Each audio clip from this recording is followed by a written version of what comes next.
guess I was wrong. For people that were here early, I didn't expect Trey to have 38. He said he had 39. So unbelievable, special kid. You know, he loves that moment, loves the end of the game, loves the end of the shot clock.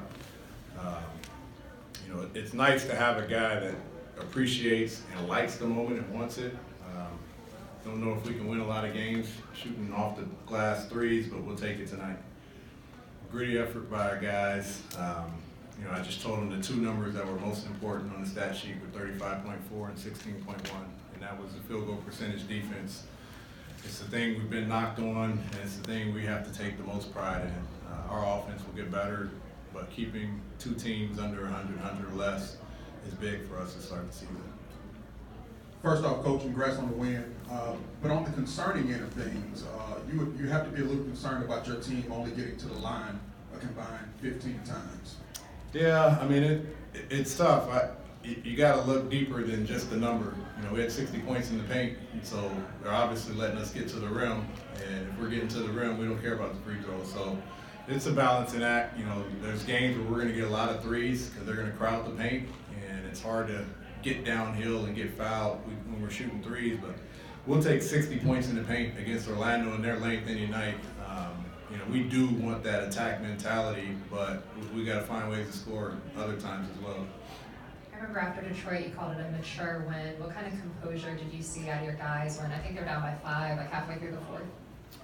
Well, there wasn't any panic. I took John and Trey out during that stretch because they both started the quarter, and we were going to need them to finish. And it's hard to play anyone 12 straight minutes. And that's a team effort to be able to take those two guys out, bring in some reserves, and just buy some minutes. And I thought the guys that were out there did a good job of not letting the game get away and us getting back into it. So it's the same mature win, but it's a team win. It's really the buy-in aspect of, you know, we don't need heroes. We need everybody to buy in, and we need everybody to stay and impact the game when they're on the floor, and then we can finish with whoever's appropriate for that game. And tonight it was, you know, Vince, who hadn't played much in the second half, but I needed a steady, calming person on the court, and that's what he gave us. Coach, you might not show in the box score, but Cam Reddish was very impactful in the game. Can you speak about his play and his contribution? I thought he was really good attacking downhill. 2 or 3 of his baskets, I'm not sure what he finished with, but I know he had 2 good plays where he just attacked the rim. You know, they're going to blitz Trey, and we need other guys to handle the basketball. We need other guys to make plays. He was able to do that tonight. Kevin was pretty good in doing that. But that's really his role right now. You know, be an unbelievable defender. He's got to chase a lot of shooters, a lot of guards, and pick and rolls. But when he's on the offensive end, just make plays when they're there. We don't need him to force or rush anything. Just make plays that are there, and he did that tonight. You mentioned Vince's play down the stretch of the game. I guess what in particular kind of allowed him to help turn that game for you? Well, the biggest thing for us down the stretch is his leadership. You know, when we're in a lot of situations, 5-point game, we end up going up and taking the lead, and it was under 2 minutes. And so communication on when they come out of a timeout, what they're running and what we're in. You know, we need someone to organize the guys of what our defensive set is. He's the guy that will take the ball out of bounds if we have to get it in when we're up knowing they're going to foul, because I trust that he's got composure. He'll call a timeout at the 4 seconds. You know, we have to learn and groom a couple other guys, but right now he's the guy. So just having him on the floor for those type of situations are important. Coach, I know it's early, but you've got back-to-back wins. You got the win at home. What does that mean for the team and the confidence going forward? You know, obviously it's a lot of excitement for our guys to win the way we're doing it. And the focal point, everybody's heard how bad we were defensively last year, and for us to come out and have 2 great defensive efforts is the most important thing. Trey's playing exceptional right now. We got a bunch of guys contributing on both sides of the ball. For a young team to fill, we talked about how hard it is to win in the NBA in general, but to come out and have two wins and the type of wins that we had is important. For an home opener, I thought it was great. I thought our fans, you know, the place was packed, a lot of energy. It's what we wanted. We want to be able to play. We haven't played here in about 2.5 weeks since the first 2 games of preseason. So to have our fan base here and have it packed was really, you know, the exciting part for us. Coach, talk about the length of Orlando, and you talk about obviously your philosophy always going downhill. how important was it for you to get rebounding from the guard position? Trae Young, 7 rebounds along with DeAndre Brumley as well. Well, that's a carryover from the Detroit game. And knowing that Vucevic and Gordon and Isaacs, those guys are crashing the glass, it's important for the guards to come back in. You know, Alex Len and Damian and Bruno, all those guys have their hands full. And so we need our guards to come in and kind of clean up on the glass. But that's big. We have to game rebound. We want to get out and run. We can't do it if we don't rebound. Coach, can you talk a little bit about Jabari Parker's performance tonight? You know, he's always going to be a guy that we can rely on to come in and score. He didn't score clean, but he scored. A lot of drop-offs, a lot of broken plays, and he's around the basket. He's got a knack for the basketball, and he's an unbelievable finisher. And sometimes they're clean, sometimes they're dirty. We just don't mind. We don't mind as long as they're going in. And he's just got a scoring mentality. We're going to play him with John. We're going to play him as a reserve to John. We're going to use him as appropriately as we can. Did you see Kevin feel a little bit more comfortable out there tonight in his second game back? Kevin like, Mutombo? Kevin Hurd. Yeah, I thought Kevin Mutombo was good tonight.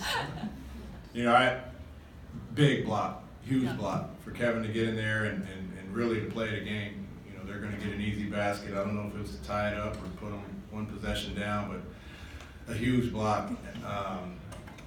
He was definitely more comfortable on the offensive end. You can see him looking for a shot, you know, letting it go. We're going to try and use him a lot more in some pick and rolls. When they're blitzing Trae, he's a guy we can put the ball in his hands and still make plays for others in addition to himself. But he's getting his legs. You know, when you're out for as long as he's been out, and conditioning is a factor, and so we moved him up to 20 minutes, and he got 20 minutes tonight just around.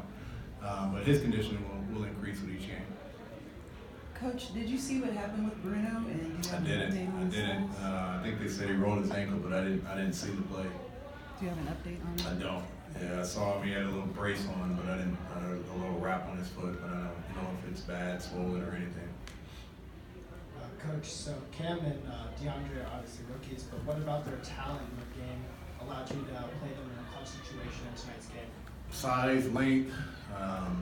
You know, they're both pretty good defenders in their own right in different ways. But when a team like that, they need threes, they need quick scores, and we're going to be switching, that's really where they're at their best, and that's where we're at our best as well.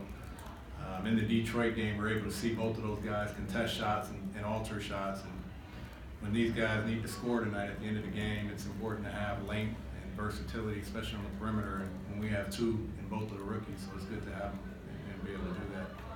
And they're going to gain game experience, which is most important for us right now, to be able to play in tight games down the stretch and to be in that moment so they can, you know, see when there's mistakes, and they'll make mistakes, but also, you know, when they're on the right page, the same page, it helps their growth and their confidence defensively.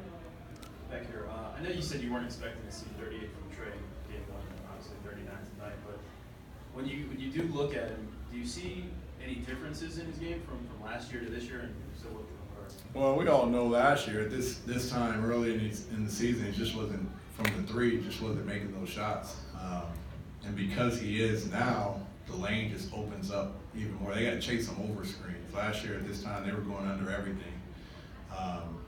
And so you end up taking ill-advised shots or forced shots or trying to create a hot check. Tonight, with Vucevic being down in the pick and rolls, his first couple of shots were all floaters. And so he's getting in rhythm, just getting downhill, and he's getting floaters.